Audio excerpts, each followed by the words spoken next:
Confissões, livro 5º, capítulo 11. Desculpas dos maniqueus. Além de tudo, eu já não estava convencido que se pudessem defender os pontos que os maniqueus criticavam em tuas escrituras. Todavia, desejava por vezes discutir com sinceridade cada um desses pontos com algum varão, grande conhecedor de seus livros, para lhe indagar a opinião. Quando ainda em Cartago, já me despertara o interesse o discurso de um tal Eupídio, que falava e discutia publicamente contra os maniqueus, alegando citações da Sagrada Escritura que não me era fácil refutar.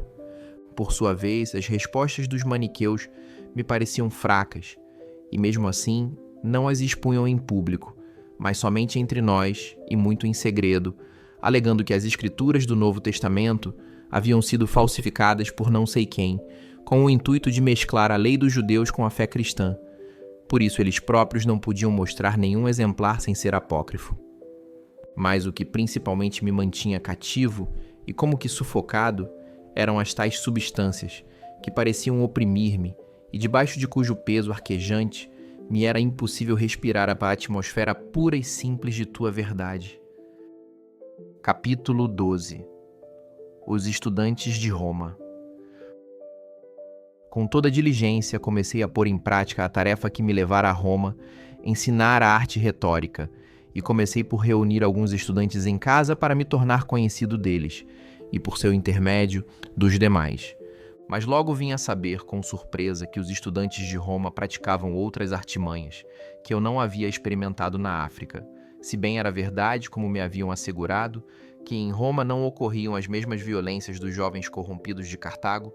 Também me afirmavam que aqui os estudantes, aos grupelhos, deixavam de repente de assistir às aulas passando para outro professor, com o fim de não pagar o devido salário, faltando assim aos compromissos e desprezando a justiça por amor ao dinheiro. Também a estes odiava meu coração, porém não com rancor perfeito, porque na realidade mais os aborrecia pelo prejuízo que me podiam causar do que pela simples injustiça de seu comportamento. Sem dúvida são infames os que assim agem, e se maculam longe de ti, amando passatempos efêmero e a recompensa de lodo, que imundece as mãos ao ser colhida, agarrando-se a um mundo fugaz e desprezando a ti, que permaneces eternamente, a ti que chamas e perdoas a alma humana adúltera quando se volta para ti. Ainda agora aborrece-me gente tão depravada e sem modos, embora agora deseje que se corrijam, para que prefiram ao dinheiro a ciência que aprendem, e a essa ciência prefiram a ti, Deus, verdade e abundância de verdadeiro bem e paz castíssima. Mas naquele tempo, confesso, preferia que não fossem maus para meu interesse do que bons por teu amor. Capítulo 13. Viagem a Milão, Santo Ambrósio. Por isso, quando da cidade de Milão escreveram ao prefeito de Roma pedindo para lá um professor de retórica, com viagem paga pelo Estado, eu mesmo solicitei esse emprego por intermédio dos mesmos amigos, ébrios com as vaidades dos maniqueus, dos quais ia me separar. Tanto eles como eu, porém, o ignorávamos. Símaco, então prefeito da cidade, propôs-me o tema de um discurso, e sendo eu aprovado, mandou-me para Milão. Chegado a Milão, visitei o bispo Ambrósio, famoso na terra por suas qualidades, piedoso servo teu, cuja eloquência distribuía zelosamente entre teu povo a flor de teu trigo, a alegria do azeite e a sóbria embriaguez de teu vinho. A ele era eu conduzido por ti sem o saber, a fim de que ele me conduzisse a ti conscientemente. Esse homem de Deus recebeu-me paternalmente e se interessou muito por minha viagem como bispo. Comecei a amá-lo, a princípio, não como mestre da verdade que eu desesperava de achar em tua igreja, mas pela sua amabilidade para comigo. Ouvia-o atentamente quando pregava ao povo, não com espírito adequado, mas como se quisesse sondar sua eloquência, para ver se correspondia à sua fama, ou se era maior ou menor que a que se dizia. Ficava suspenso das suas palavras, mas indiferente ao conteúdo, coisa que eu até desprezava.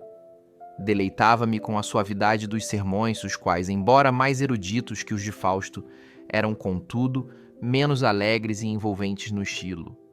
Quanto à substância de tais sermões, não havia comparação, pois Fausto se perdia por entre as fábulas dos maniqueus, e Ambrósio ensinava claramente a mais sã doutrina da salvação.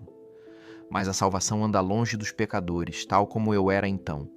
Todavia, insensivelmente e sem o saber, ia me aproximando dela. Capítulo 14. Catecúmeno. Não cuidava eu de aprender o que dizia, interessado apenas em como o dizia. Era este gosto frívolo o único que ainda permanecia em mim, perdidas já as esperanças de que se abrisse para o homem o caminho para ti. Todavia, infiltravam-se em meu espírito, juntamente com as palavras que me agradavam, as coisas que desprezava. Já não me era possível discernir umas das outras, e assim, ao abrir meu coração à sua eloquência, nele entrava ao mesmo tempo e aos poucos a verdade. Parece-me de bom início que seus ensinamentos podiam ser defendidos e que as afirmações de fé católica, que eu julgava impotente contra os ataques dos maniqueus, não eram absolutamente temerárias, principalmente depois de me serem explicados uma, duas ou mais vezes as passagens obscuras do Velho Testamento que, interpretadas no sentido literal, me davam a morte. Assim, interpretados no sentido espiritual, muitos dos textos daqueles livros, comecei a repreender aquele meu desespero, que me levava a crer na impossibilidade de resistir aos que aborreciam e zombavam da lei e dos profetas. Contudo, não me julgava na obrigação de seguir o caminho dos católicos, só porque também esta fé podia ter defensores doutos, capazes de refutar objeções com eloquência e lógica. Nem por isso me parecia que devia condenar a fé que antes abraçara, pois as armas de defesa eram iguais. Assim, de um lado a fé católica não me parecia vencida, contudo, ainda não me parecia vencedora. Apliquei então todas as forças de meu espírito para ver se podia, de algum modo, com argumentos decisivos, convencer de falsidade os maniqueus. A verdade é que se eu então tivesse podido conceber uma substância espiritual, imediatamente todas as invenções daqueles se esvaeceriam e seriam arrancadas de minha alma. Mas não podia. Contudo, refletindo e comparando sempre mais o que os filósofos haviam teorizado acerca do mundo material e de toda a natureza sensível, cada vez mais me capacitava de que eram muito mais prováveis as doutrinas destes que as dos maniqueus. Por isso, duvidando de tudo e flutuando por entre as doutrinas, à maneira dos acadêmicos, como julga a opinião geral, resolvi abandonar os maniqueus, julgando que enquanto tivesse em dúvida, não devia permanecer em uma seita à qual eu já antepunha alguns filósofos. Recusava-me, contudo, terminantemente, a confiar-lhes a cura das enfermidades de minha alma, por ser-lhes desconhecido o nome salutar de Cristo. Por isso tudo, resolvi tornar-me catecúmeno na Igreja Católica, que me havia sido recomendada por meus pais, até que alguma claridade certa viesse dirigir meus passos. Livro 6. Capítulo 1. Esperanças. Ó minha esperança desde a minha juventude, onde estavas ou a que lugar te havias retirado? Acaso não foste tu quem me criou, diferenciando-me dos animais, fazendo-me mais sábio que as aves do céu? Mas eu caminhava por trevas e resvaladouros, e te buscava fora de mim, e não encontrava o Deus de meu coração. Caí nas profundezas do mar. Eu perdera a confiança e desesperava de encontrar a verdade. Minha mãe já viera a pélmel a meu encontro, forte em sua piedade, seguindo-me por mar e por terra, confiando em ti em todos os perigos. Até na travessia do mar proceloso ela encorajava os marinheiros, os que costumam animar os navegadores inexperientes quando se perturbam, garantia-lhes que chegariam a salvo ao fim da viagem, porque assim lhe o tinhas prometido em visão. Encontrou-me em grave perigo, já sem esperança de buscar a verdade. Contudo, quando lhe disse que já não era maniqueísta, sem ser ainda católico, não pulou de alegria como quem ouve algo inesperado, pois já estava segura sobre aquele ponto de minha miséria, que a fazia chorar por mim como por um morto que haveria de ressuscitar. Oferecia-me continuamente a ti em pensamento, como sobre um esquife, para que dissesses ao filho da viúva: jovem, eu te digo, levanta-te e seu filho revivesse e voltasse a falar e o entregasses à sua mãe. Nem se abalou seu coração com alegria exagerada ao ouvir quanto já se havia cumprido daquilo que com tantas lágrimas te suplicava todos os dias. Viu-me, senão, na posse da verdade, já afastado do erro. E como estava certa de que me concederias o que faltava, pois lhe havias prometido a graça total, respondeu-me com muita calma e com o coração cheio de confiança que esperava em Cristo que antes de sair desta vida me havia de ver católico fiel. Foi o que me disse: mas diante de ti, ó fonte das misericórdias, redobrava as súplicas e lágrimas, para que apressasses teu auxílio e aclarasses minhas trevas. Ia com maior solicitude à igreja para ficar suspensa dos lábios de Ambrósio, como da fonte de água viva que jorra para a vida eterna. Minha mãe amava este varão como a um anjo de Deus, pois sabia que fora ele quem me fizera mergulhar naquela dúvida, pela qual antevia, segura, que eu haveria de passar da enfermidade pela saúde, depois de um perigo mais grave, que os médicos chamam de crítico. Capítulo 2. Obediência de Mônica. Assim, um dia, como costumava na África, levou papas, pão e vinho puro à sepultura dos mártires, mas o porteiro não quis permitir suas ofertas. Quando soube que essa proibição vinha do bispo, resignou-se tão piedosamente e obedientemente que eu mesmo me admirei de quão facilmente passasse a condenar o hábito e não a criticar a proibição de Ambrósio. É que seu espírito não era dominado pela embriaguez, nem o amor do vinho a incitava ao ódio da verdade, como acontece a muitos homens e mulheres que, ao ouvir o cântico da sobriedade, sentem a mesma repulsa que os ébrios diante de um copo d'água. Mas ela, ao trazer as cestas com as oferendas usuais para serem provadas e repartidas, não bebia mais que um pequeno copo de vinho, temperado segundo seu paladar bastante sóbrio e condizente com sua dignidade. E se eram muitos os sepulcros que devia honrar desse modo, levava sempre o mesmo copo, usando-o para todos, de modo que o vinho não só estava muito aguado, mas até quente. Dividia-o em pequenos tragos com as pessoas presentes, porque buscava a piedade e não o prazer. Tão logo, porém, soube que o ilustre pregador e mestre à verdade proibira tal costume, mesmo para os que o praticavam sobriamente, para não dar aos ébrios aso de se embriagarem, e porque essa espécie de parentales, festas pagãs que se celebravam de 13 a 21 de fevereiro consagradas especialmente aos deuses lares, era muito semelhante à superstição dos pagãos. Ela se absteve de muito boa vontade. No lugar da cesta cheia de frutos da terra, aprendeu a levar ao túmulo dos mártires um coração cheio de puros desejos, dando o que podia aos pobres. Celebrava, assim, a comunhão com o corpo do Senhor, cuja paixão serviu de modelo aos mártires em seu sacrifício e coroação. Mas parece-me, meu Senhor e meu Deus, e assim o crê meu coração em tua presença, que minha mãe não teria abdicado tão facilmente desse costume, que todavia era necessário cortar, se outro a quem não amasse tanto como a Ambrósio o tivesse proibido.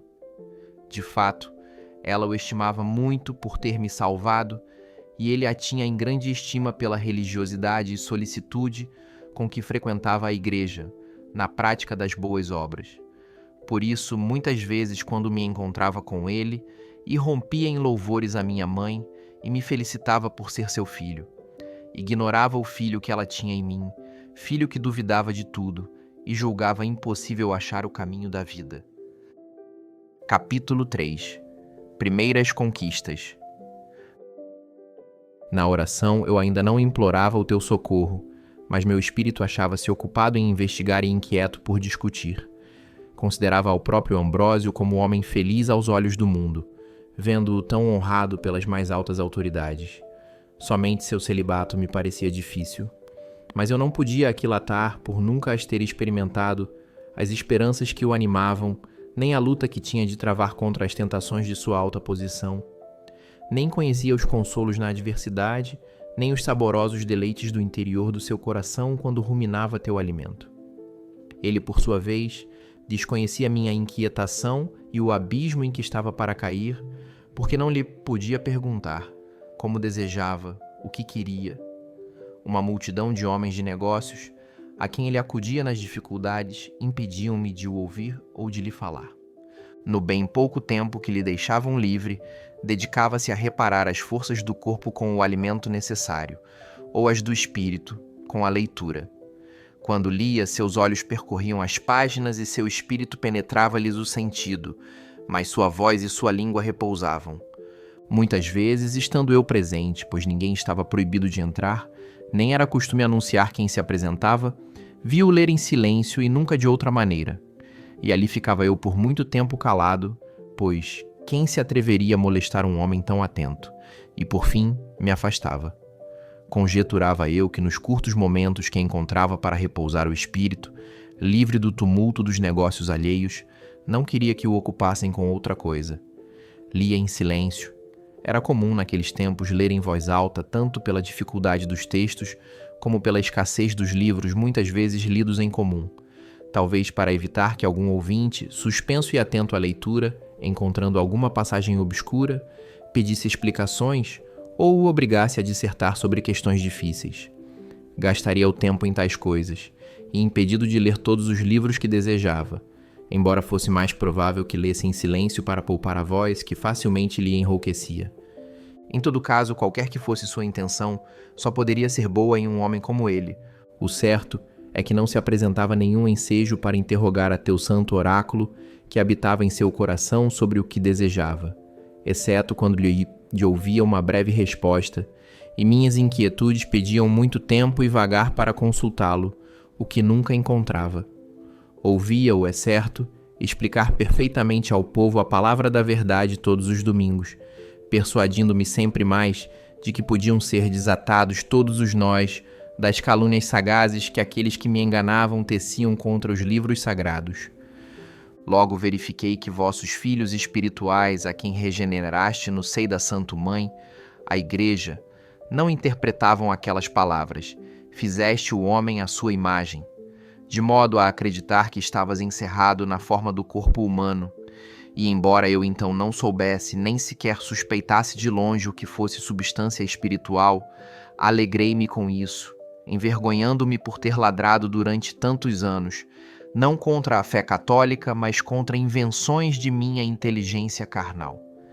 Tinha sido ímpio e temerário por criticar uma doutrina que eu deveria ter antes procurado conhecer. Mas tu, que estás ao mesmo tempo tão alto e tão perto de nós, tão escondido e tão presente, tu que não tens membros maiores nem menores, que estás inteiro em toda parte sem estar todo em nenhum lugar, certamente não tens nossa forma corpórea. Contudo, fizeste o homem à tua imagem, e eis que ele, da cabeça aos pés, é limitado pelo espaço. Capítulo 4. O espírito da letra. Não compreendendo como poderia se espelhar esta tua imagem ao homem, eu deveria bater à porta, perguntando-te de que modo deveria entender essa crença, em lugar de me opor insolentemente como se ela fosse o que eu imaginava. E assim, tanto mais fortemente me rói o coração o desejo de ter alguma certeza, quanto mais me envergonhava de ter sido o joguete dos que me haviam prometido a certeza, e por ter defendido com pueril empenho e animosidade tantas coisas duvidosas como sendo verdadeiras.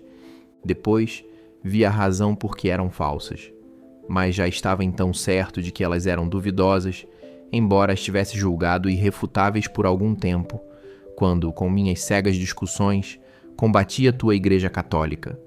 Embora então não a reconhecesse como mestra da verdade, pelo menos sabia que não ensinava aquilo de que eu a acusava.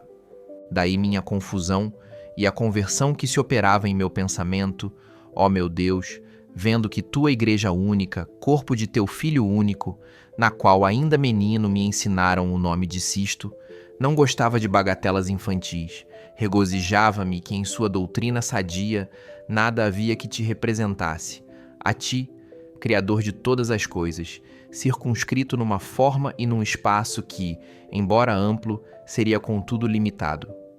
Também me alegrava de que as antigas escrituras da lei e os profetas já não me fossem propostas na interpretação anterior, em que me pareciam absurdas quando eu acusava teus santos de pensamentos que nunca haviam tido.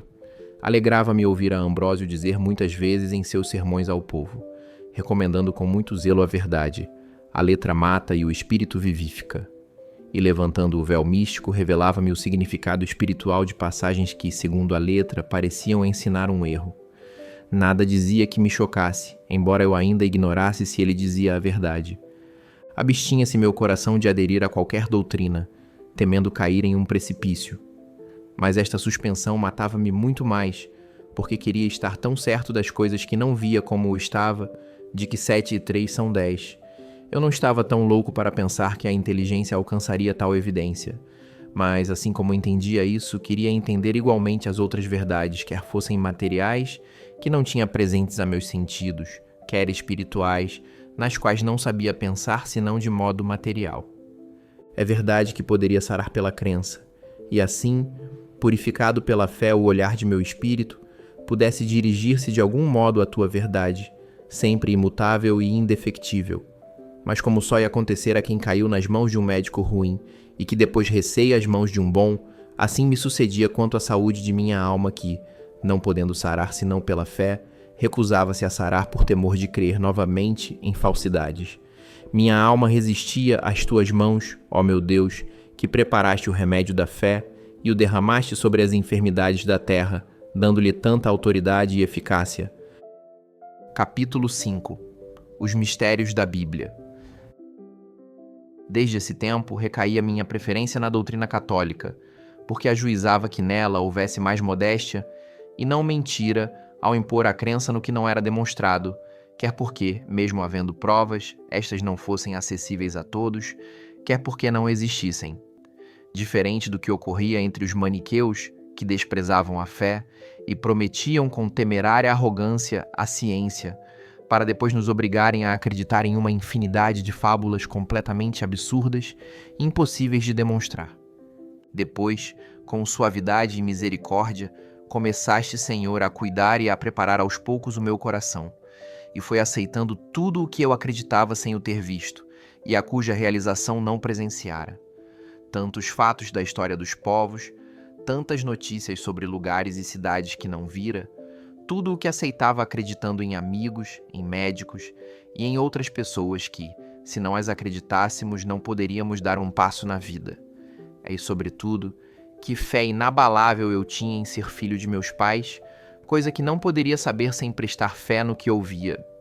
Então, me convenceste de que os dignos de censura não são os que acreditam em teus livros, cuja autoridade estabeleceste entre quase todos os povos, mas o que não creem neles.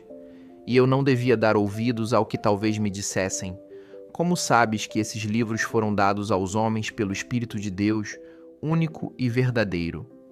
Ora, era precisamente isto o que eu devia crer, porque nenhuma objeção caluniosa ou agressiva, das que eu havia lido nos escritos contraditórios dos filósofos, nunca conseguiram arrancar-me a certeza de tua existência, embora ignorasse o que eras, e a certeza de que o governo das coisas humanas está em tuas mãos.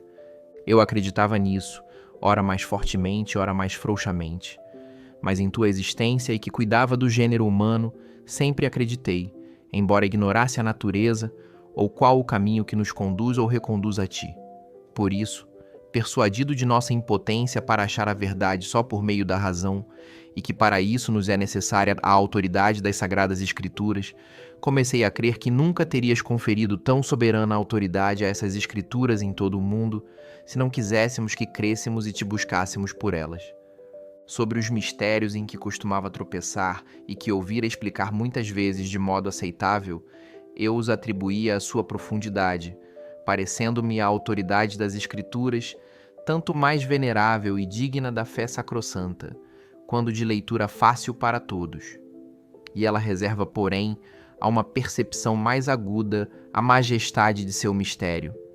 Pela clareza da linguagem e sua simplicidade do estilo, ela se abre a todos e, no entanto, estimula a reflexão dos que não são levianos de coração.